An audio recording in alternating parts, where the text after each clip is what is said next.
misaotranao Jesosy malalo satria zao fotoana mamizao ianaranay antongotrao izahay izay mpianatrao koa mitenenare Jesosy malalo izahay iaino tsaranao ka iroteny avy aminao itoetsapetsaka ao amponay ao koa mitenenare Jesosy malalo izahay iaino tsaranao ka iroteny avy aminao itoetsapetsaka ao amponay ao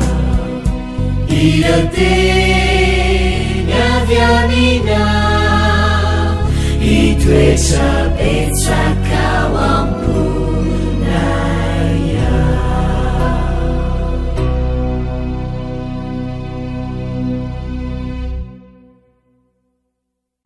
Fahalamarabantsika tsy avindray tonga eto amin'ny lesona ho an'ny tanora zokiny amin'ity alatsinainy ity dia manasa anao naraka izany hatramin'ny farany mialohan'izany anefa dia vavakisika.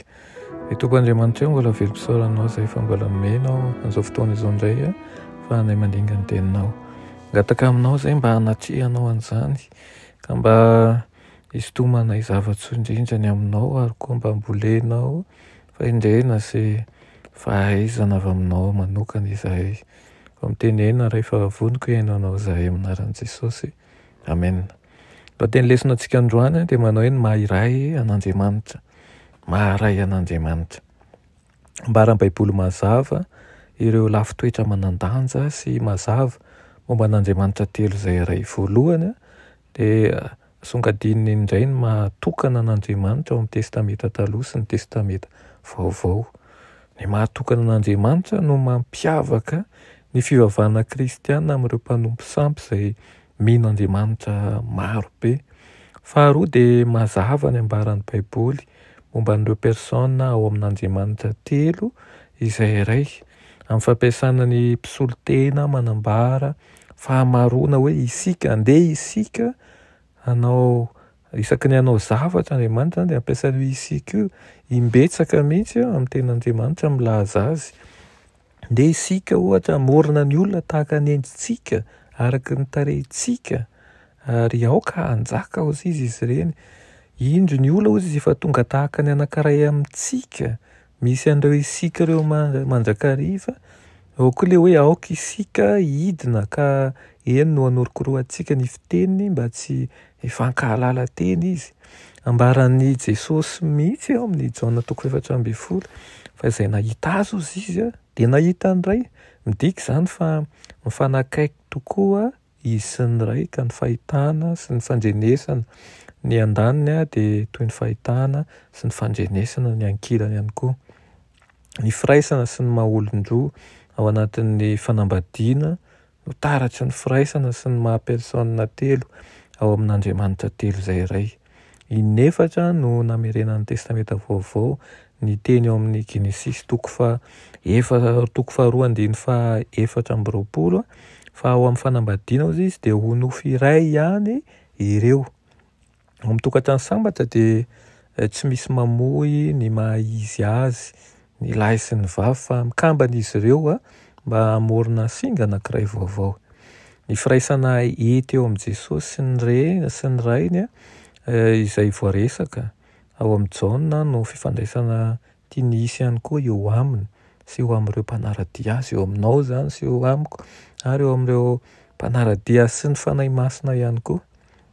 Ny raina mba hanohy ny asa natomboka Jesosy ny mako ny fanahy masina tahaka an'Andriamanitra ray sy ny zanaka dia manana anarana betsaka antsoina azy koa ny fanahy masina ao amin'ny baiboly. Antsoina izy ohatra hoe fanahy fahamarinana izay anarana izay hita ihany koa amin'ny Jaona izany.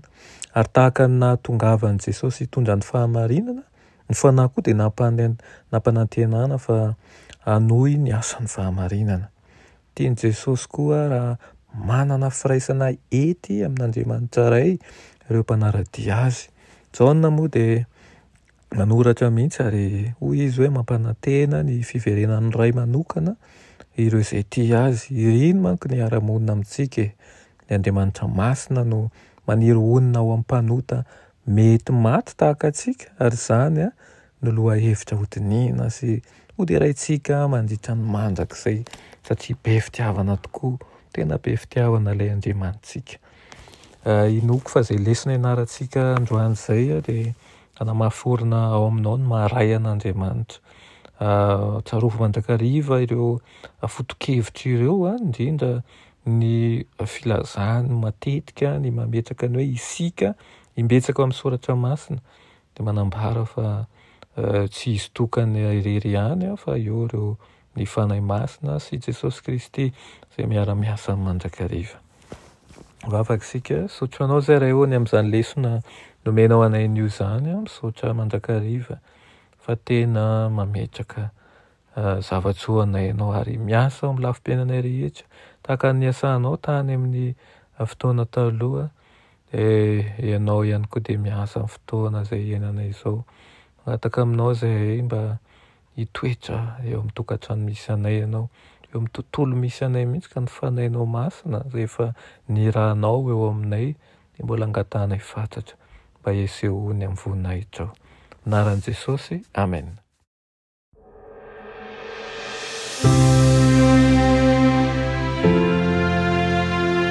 Mianatra eo an-tongotry Jesosy isan'andro.